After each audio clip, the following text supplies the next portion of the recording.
What if I told you that the modern world economy, the way your phone gets built in China, sold in the US, financed by a bank in Switzerland, and shipped through the Suez Canal, all began because of a single meeting held in a tiny American town in 1944? And what if I told you that the same system, the one that lifted millions out of poverty and created decades of global growth, is now showing the same cracks that nearly destroyed it once before? Today, we're diving deep into the world economy after World War II, a story of rebirth, control, and consequence. It's about how destruction turned into dominance, how empires learned to print money instead of conquer land, and how the peace that followed the bloodiest war in history shaped everything you experience today, from your paycheck to your nation's debt. But first, we need to rewind back to the ashes of 1945. Origins, from ruins to rebuilding. When the guns finally fell silent in 1945, the world was in economic ruin. Cities across Europe lay in rubble. Factories were destroyed. Millions of workers were dead or displaced, and currencies, from the French franc to the German mark, were almost worthless. But one nation was different. While Europe and Asia were shattered, the United States emerged stronger than ever. By the end of the war, the US held 2/3 of the world's gold reserves, produced half of the world's industrial output, and its currency, the US dollar, had become the only stable money left. Yet this power came with a question no one had ever faced before. How do you rebuild an entire world economy from scratch without starting another war? The answer would come not from generals or presidents, but from economists. The Bretton Woods Conference, the birth of a new world order. In July 1944, even before the war ended, representatives from 44 Allied nations gathered in Bretton Woods, New Hampshire. The goal? To design a global economic system that could prevent the chaos that had led to the Great Depression and the rise of fascism. Out of that meeting came two revolutionary ideas and two new institutions: the International Monetary Fund, the World Bank. Together, they would manage exchange rates, stabilize currencies, and finance post-war reconstruction. At the heart of this new system was a single rule. Every currency would be tied to the US dollar, and the dollar would be tied to gold. In other words, the US became the anchor of the global economy. The world's trust and its money was now literally backed by Fort Knox. The Marshall Plan, America's economic weapon. But institutions alone couldn't rebuild Europe. The factories, ports, and railways were gone.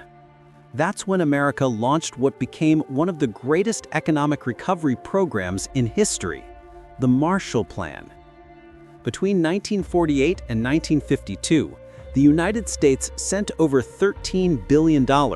That's roughly $160 billion in today's money to rebuild Western Europe. This wasn't charity, it was strategy. By financing Europe's recovery, the US was also creating new markets for its goods, spreading capitalism, and containing the spread of Soviet communism. It worked. Western Europe rose from the ashes. Germany rebuilt its industry. France stabilized its currency. Japan, though not part of the Marshall Plan, also began its rapid transformation, guided by American capital and new democratic reforms. The global economy was awakening. But beneath the surface, something was already shifting. The rise, the golden age of capitalism. From 1950 to 1973, the world experienced what economists call the golden age of capitalism, a period of unprecedented growth, productivity, and stability. Factories buzzed, wages rose, and international trade exploded. In just 2 decades, global GDP more than doubled. In Europe and Japan, living standards increased faster than ever recorded in history. So, what fueled this boom? 3 forces: production, population, and policy. 1. Production powerhouses. The war had forced massive technological innovation, from jet engines to synthetic materials. When peace returned, those innovations powered consumer industries.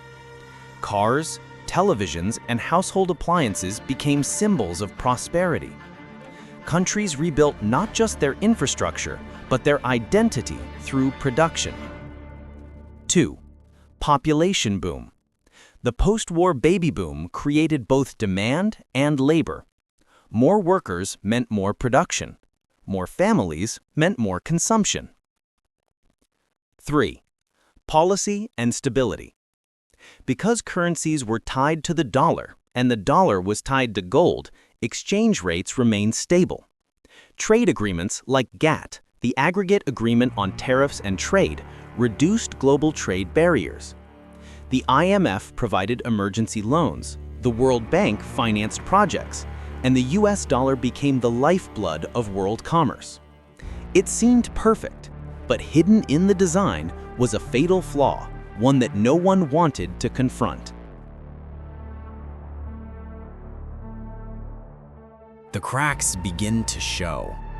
The problem with tying everything to the US dollar was simple. It required trust. Every country held dollars because they believed the US could always exchange them for gold at $35 an ounce. But what happens when the US starts printing more dollars than it has gold to back them? That's exactly what happened in the 1960s. The cost of power. As America poured money into the Vietnam War and President Lyndon B. Johnson's Great Society programs, the US printed billions of dollars to fund both. Foreign nations started noticing. By the late 1960s, there were far more US dollars circulating globally than there was gold in American reserves. Countries like France began demanding their gold back. President Charles de Gaulle famously sent French ships to New York, loaded with US dollars, and returned with bars of gold. The world had started losing faith in the American promise. 1971, Nixon pulls the plug. On August 15, 1971, President Richard Nixon went on television and made a shocking announcement. The United States would no longer convert dollars into gold. Just like that, the Bretton Woods system collapsed. The dollar, and every currency tied to it, was now floating freely, no longer anchored to gold. It was the birth of fiat money, currency backed not by metal, but by trust. At first, few understood what it meant, but it would change everything.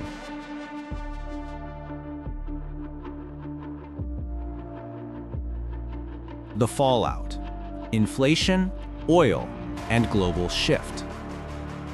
The 1970s were chaotic. Without gold as a constraint, countries began printing money to manage crises. Inflation soared, unemployment rose. Economists called it stagflation, something they had never seen before. Then, in 1973, came another blow: the oil crisis. When the US supported Israel during the Yom Kippur War, Arab oil producers retaliated with an oil embargo, sending oil prices quadrupling almost overnight. Factories shut down, transport costs exploded, and people waited in line for gasoline. The world realized something new. Economic power was shifting away from manufacturing nations toward resource nations. Japan and Germany rise again. While Western economies struggled with inflation, Japan and West Germany thrived by exporting high-quality goods, cars, electronics, and machinery. By the 1980s, Japan had become the world's second largest economy. This was no longer a US-dominated world. Debt as the new weapon. To fight inflation, governments turned to debt. Central banks raised interest rates, slowing growth but protecting currency stability. The 1980s saw the Latin American debt crisis, as countries like Mexico, Brazil, and Argentina, encouraged to borrow heavily, suddenly couldn't repay their loans when rates soared. The IMF stepped in again, this time not as a builder, but as an enforcer, imposing strict austerity measures in exchange for bailouts. A new pattern was emerging. Boom, debt, crisis, rescue, inequality. Sound familiar? It should. Failed fixes and globalization. The fall of Bretton Woods didn't end globalization, it accelerated it. Once currencies could float, money flowed faster than ever. Corporations moved production to wherever labor was cheapest. Factories in Detroit closed. New ones opened in Seoul, Taipei, and Shenzhen. The 1990s marked the rise of neoliberal economics, deregulation, privatization, and free trade agreements like NAFTA, and the creation of the World Trade Organization, WTO. Governments sold the idea that free markets could solve everything. And for a while, it looked like they were right. Global GDP surged, millions in China and India escaped poverty. Wall Street boomed. But behind the success, old imbalances were growing again. The new dependency, cheap labor and cheap money. Developed nations outsourced production but kept consumption high, financed by debt and cheap imports. Developing nations, meanwhile, depended on foreign investment and exports. The system became dangerously unbalanced, again relying on trust and leverage instead of gold or production. When that trust wavered, the results were catastrophic. 1997, the Asian financial crisis. Overnight, currencies in Thailand, Indonesia, and South Korea collapsed. Billions vanished. Once again, the IMF stepped in, and once again, austerity was the price. This cycle of crisis and rescue became the rhythm of the global economy. The new millennium: debt, crash, and quantitative easing. By the early 2000s, globalization had connected the world like never before. But the system still ran on the same fuel: credit. Low interest rates and financial innovation created bubbles, most famously the housing bubble. When it burst in 2008, the world faced its worst financial collapse since the Great Depression. Trillions of dollars in value disappeared. Banks failed, and once again, governments stepped in. Central banks printed new money, not to rebuild cities this time, but to bail out financial institutions. This new experiment had a name: quantitative easing. Money was now literally being created out of thin air, flooding markets to keep the system alive. It worked, temporarily. Markets recovered, but inequality skyrocketed. The system became dangerously unbalanced, again relying on trust and leverage instead of gold or production. When that trust wavered, the results were catastrophic. 1997, the Asian financial crisis. Overnight, currencies in Thailand, Indonesia, and South Korea collapsed. Billions vanished. Once again, the IMF stepped in, and once again, austerity was the price. This cycle of crisis and rescue became the rhythm of the global economy. Modern parallels, repeating patterns. If you've been watching closely, you've seen the same cycle repeat. Expansion built on trust or credit. Overextension and imbalance. Crisis and collapse. rescue, and restructuring. It happened in the 1930s, the 1970s, the 1990s, 2008, and even recently during the pandemic. When COVID-19 hit, global trade froze, unemployment spiked, and governments responded the same way they have for decades, by printing money and expanding debt. In 2020 alone, central banks created over $10 trillion in new liquidity, more than in any other single year in history. Inflation returned, debt reached record highs, and once again, nations began questioning the system. China, BRICS, and the new monetary order. Today, new powers are challenging the dollar's dominance. The BRICS nations, Brazil, Russia, India, China, and South Africa, are developing trade systems that bypass the dollar entirely. China, in particular, is promoting its currency, the yuan, for international trade and has built its own version of the World Bank, the IIBB. The irony? We're back to where it all began, competing visions for who controls the global economy. The post-World War II economic order was built on a promise: stability through cooperation. For nearly 80 years, it worked, despite crises, wars, and recessions. But today, that system is under more pressure than ever. Global debt has surpassed $315 trillion. Inequality has reached levels not seen since before the Great Depression. And the dollar, once unshakable, is being quietly challenged. The question isn't whether the post-war system will end, it's whether the world is ready for what comes next. 3 takeaways.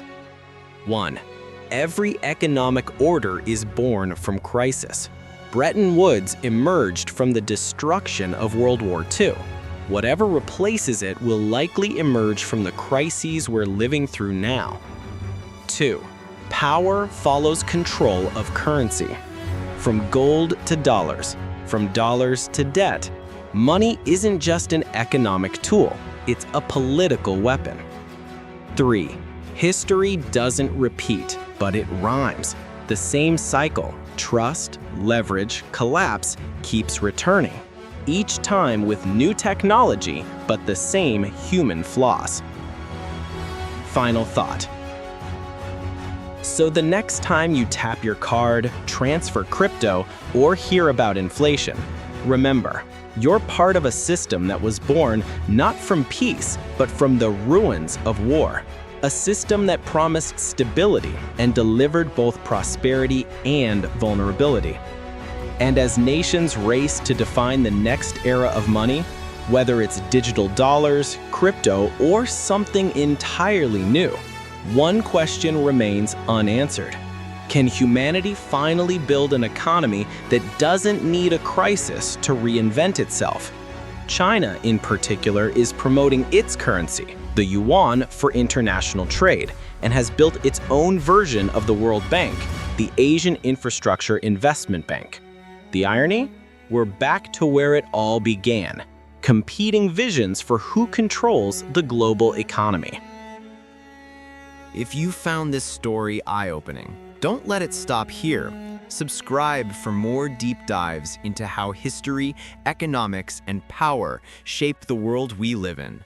And tell me in the comments, do you think the post-WW2 economic system is collapsing or just evolving into something new? Because the next chapter of the world economy might already be starting.